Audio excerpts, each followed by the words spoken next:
The Choice Live.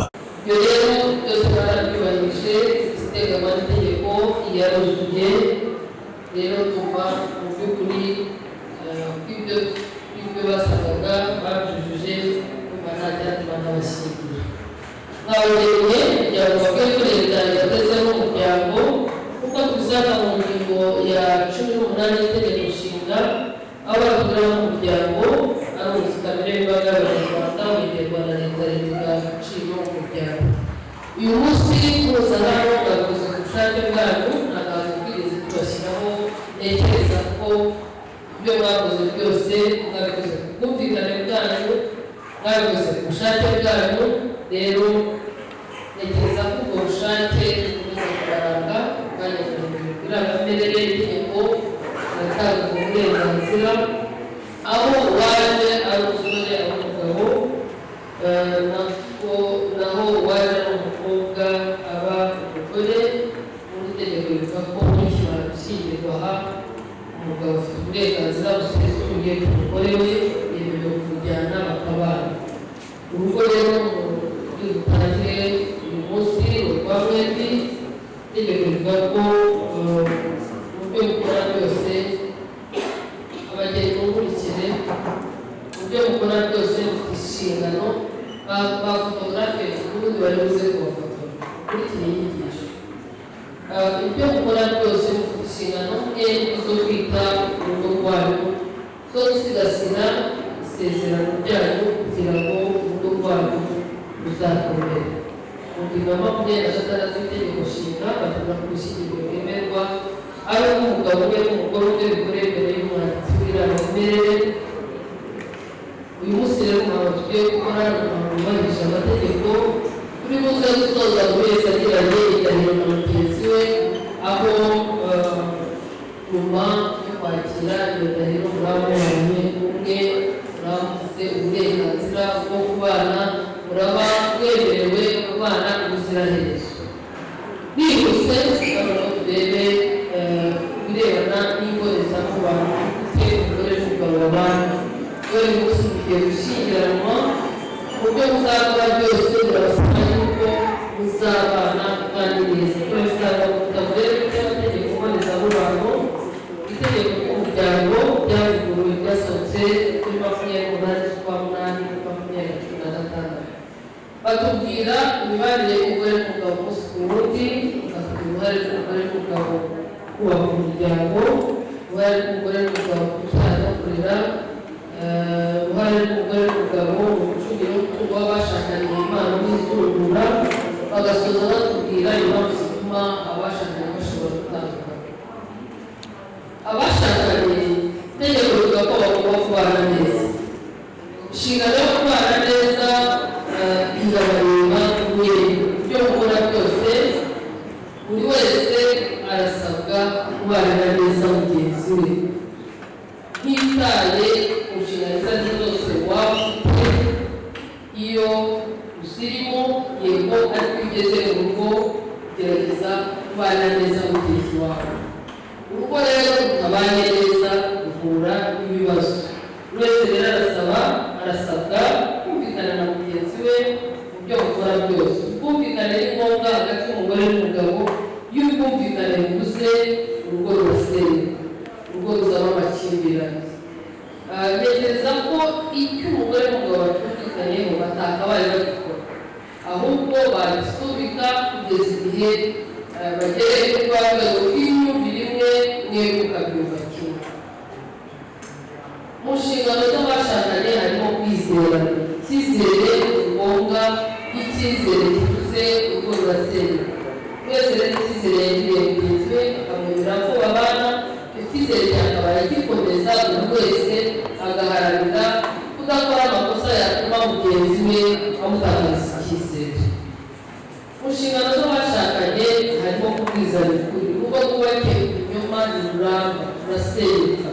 Ukuri rero ni ngombwa, iyo ukuri kubuze nanone urugo rubamo amakimbirane, kandi urugo rurimo amakimbirane rurasenyuka, ntabwo rushobora kuramba ko umugore n'umugabo baba bari mu ntonganya cyangwa se mu bibazo bya hato na hato. Gufata umwanya uhagije cyangwa se mutoya ushobora kugira ngo bashobore kwicara baganire bakuze baganire ku iterambere ry'urugo rwabo, icyo gihe ntabwo bishoboka kuko mu gihe buri wese aba ashyamiranye na mugenzi we. Buri wese rero ko azagerageze kubana neza mugenzi we, kumwumvira, azagerageze kumwizera, azagerageze kumubwiza ukuri muri byose, bigasoreze ku cyitwa gukundana. Urugo rw'umugore n'umugabo babana bakundana umunsi w'urugo. Iyo umugore n'umugabo badakundanye nanone biba ibibazo mu rugo. Ntekereza rero ko urukundo n'urugo rujya ruhuza abantu, rero buri wese azakomeze gushimangira urwo rukundo, agerageza gukorera ibyiza mugenzi we umunsi w'umunsi. Mu nshingano z'umugore n'umugabo harimo kuganira no kujya inama. Urugo rutaganiriye, urugo rutagira inama, urugo umugabo akoze ibyo ashaka, umugore agakora ibyo ashaka, batarumvikanye batariganiriyeho, urwo rurasenya. Kuganira rero ni ngombwa, kujya inama ni ingenzi, no kumvikana ibyo mwaganiriyeho kuri uwo murongo nabyo ni ngombwa. Wese rero azagerageze gufasha mugenzi we, kumwereka ibyifuzo bye ndetse no kubishakira igisubizo cyangwa se no kubiha umurongo kugira ngo mwembi muzaryoherwe muri uru rugendo rugiye gutangira. Mu nshingano z'abashakanye no gusanga mu gihumbi magana abiri n'icyenda batubwira ko ufite uburenganzira n'inshingano bingana mu kuyobora umuryango. Inshingano yo kuyobora umuryango nanone iramureba. Niyo mpamvu mu byo gukora byose umugore n'umugabo itegeko rivuga ko mwicara nyuma y'aho ngaho mukaganira mukareba uwafata iyo nshingano. Kera itegeko ryavuga ko iyo nshingano ari iy'umugabo, kuyobora umuryango, gutunga umuryango n'ibindi. Umugore yasigaranaga uruhare rwo kwita ku muryango, kwita ku bana ndetse no kwita ku mugabo. Rero itegeko rivuga ko mwembi ufite ubwo burenganzira, ariko ko mutayobora umuryango icyarimwe, mutoranyamo umwe agahabwa iyo nshingano. Kandi itegeko ritanga ubwisanzure ko iyo abikoze nabi mugenzi we bitarageze neza akamusaba yuko yamwakira cyangwa se yakosora, atakikosora ukamwakira ukamufasha. Mu ngingo ya 210 nayo batubwira ko ufite uburenganzira n'inshingano bingana ku gutunga umuryango. Ntabwo umugore ari utunga umuryango wenyine, ntabwo umugore ari utunga umuryango wenyine, ahubwo mwembi murafatanya. Uzagerageze rero guhuza ubushobozi ushobora kubona kugira ngo urugo rwanyu ntuzakene ntuzasonze. Buri wese azagerageze gufasha mugenzi we kugira ngo mubwiteho, buri wese azagerageze gufasha mugenzi we kugira ngo ntazagire ugira icyo yifuza kandi ari mu rugo. Mu nshingano z'abashakanye nk'umugore n'umugabo, inshingano yo kubyara no kurera. Urugendo rwo kubyara no kurera nanone rurabareba mwembi, aho umugabo iyo amaze kumenya ko umugore we atwite, gerageza kumubungabunga, kumuherekeza, kumuba hafi, kwirinda iyo byose yamugeraho mu gihe cyose atwite, kuko uba wifuza ko azakubyarira umwana muzima. Atwaye ubuzima bwe, atwaye ubuzima bw'umwana. Rwose ubishoboye ibyiza byose utekereza wabimukorera kugira ngo azabyare umwana muzima. Nanone iyo umwana amaze kuvuka, ababyeyi bombi barafatanya. Umwana arerwa mu buryo bwose, umwana agomba guhabwa uburere bwiza. Iyo ni inshingano y'umugore n'umugabo. Bavuga ko umwana ashobora kuba mu iterura, bavuga ngo bashobora ngo umwana uburere buvuke. Hari imigani myinshi iganisha ku mwana.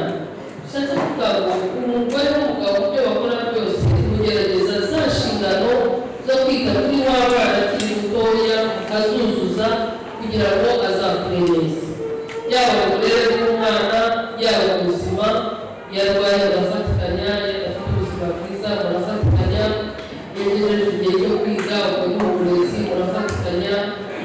yewe niyo ageze igihe cyo gushyingirwa murafatikanya, niyo ageze mu rugo murafatikanya, inshingano zanyu ntabwo uzazibabaza kuko imwita y'umwana zizaba zirangiye ku mwana. Niyo mpamvu bagira inama ko mwagerageza gufasha umwana ufite imbaraga uriho ugikomeye kugira ngo mugera mu zabukuru umwana wanjye azibesheho cyangwa inama azamufashe kuko muzakomeza kuzabukuru.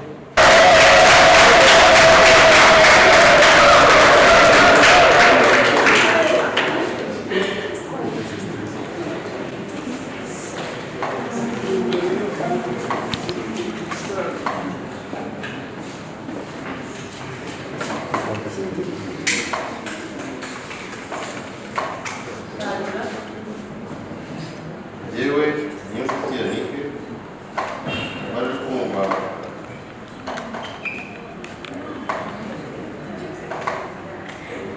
maze kumva icyo amategeko ategeka abashinganye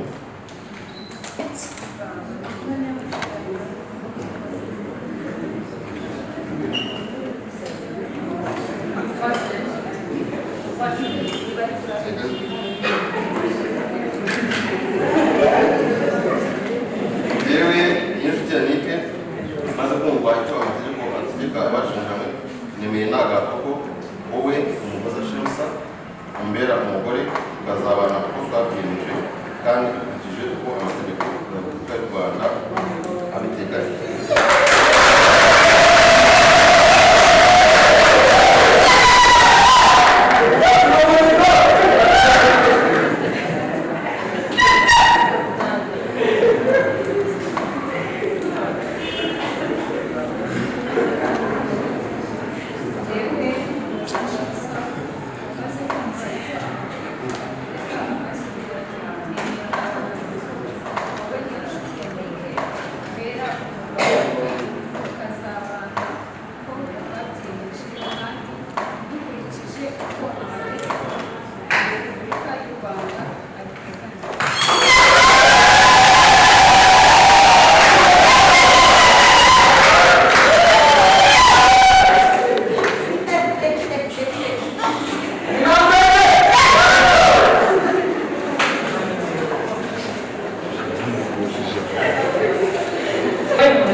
amasezerano ya Sebatunzi Lawrence Igazo na Umuhoza Aline, iyo nshuti Yannick na Umuhoza Shems, Manzi Eric na Mukaseku Marie Rose bagira imbere yanjye mu ruhame rwa benshi, kigiye kandi kubasha guhagara amategeko yemeje ko kuva ubu Sebatunzi Lawrence Igazo na Umuhoza Aline, iyo nshuti Yannick na Umuhoza Shems, Manzi Eric na Mukaseku Marie Rose bashingiye nk'uko amategeko ateganya. Mu miryango ibana mu buryo bwemewe n'amategeko, reka itangarise ko Sebatunzi Lawrence Bigazo abaye umugabo w'isezerano wa Umuhoza Aline, umugabo w'isezerano wa Umuhoza Shems. Icyemezo cyo gushyingirwa kuko mwanyuze mu irembo n'ubundi muca mu irembo murahabwa attestation de mariage abantu mwagize.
The Choice Live. waba ukeneye ahantu heza ho gusohokera hatuje kandi hiyubashye mu mujyi wa Kigali n'ahandi nakurangira uretse muri Ice Cafe Resto, ahantu honyine wabona icyo kurya no kunywa wifuza kandi giteguranye ubuhanga buhanitse. Si ibyo gusa kuko tubafitiye n'amacumbi ntagereranywa ndetse na sauna massage ifite abakozi b'inzobere mu gukangara amavunane, aho bagukoraho rikaka ugaca ukubiri n'umunaniro n'imvune zasabitse umubiri wawe. Bafite ubukwe n'ibindi birori, mutwegere tubahe tente nziza, sare n'ibindi byose nkenerwa, maze ibirori byanyu bizasigare bivugwa mu mateka kuko mwabashije gushishoza mugahitamo ahantu heza hajyanye n'igihe. Nutabuke kuri Ice Cafe utugejeje ikinyabiziga cyawe kuko ikinamba cyacu abakigezemo barakirahira. Duherereye i Kanombe mu marembo y'ibitaro ku muhanda wa KN 5. Ku bindi bisobanuro waduhamagara kuri 078 033 75 98. Ice Cafe, umunezero wanyu niyo ntego yacu.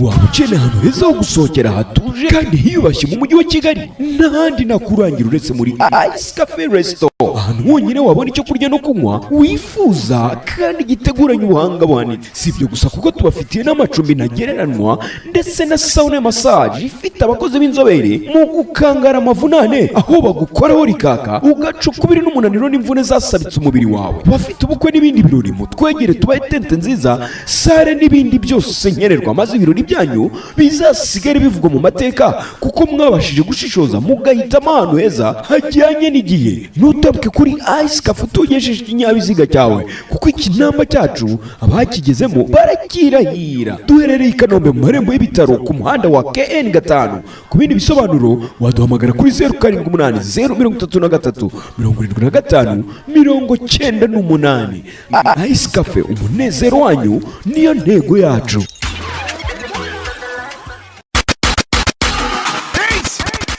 waba ukeneye ahantu heza ho gusohokera hatuje kandi hiyubashye mu mujyi wa Kigali n'ahandi nakurangira uretse muri Ice Cafe Resto, ahantu honyine wabona icyo kurya no kunywa wifuza kandi giteguranye ubuhanga buhanitse. Si ibyo gusa kuko tubafitiye n'amacumbi ntagereranywa ndetse na sauna massage ifite abakozi b'inzobere mu gukangara amavunane, aho bagukoraho rikaka ugaca ukubiri n'umunaniro n'imvune zasabitse umubiri wawe. Bafite ubukwe n'ibindi birori, mutwegere tubahe tente nziza, sare n'ibindi byose nkenerwa, maze ibirori byanyu bizasigare bivugwa mu mateka kuko mwabashije gushishoza mugahitamo ahantu heza hajyanye n'igihe. Nutabuke kuri Ice Cafe utugejeje ikinyabiziga cyawe kuko ikinamba cyacu abakigezemo barakirahira. Duherereye i Kanombe mu marembo y'ibitaro ku muhanda wa KN 5. Ku bindi bisobanuro waduhamagara kuri 078 033 75 98. Ice Cafe, umunezero wanyu niyo ntego yacu.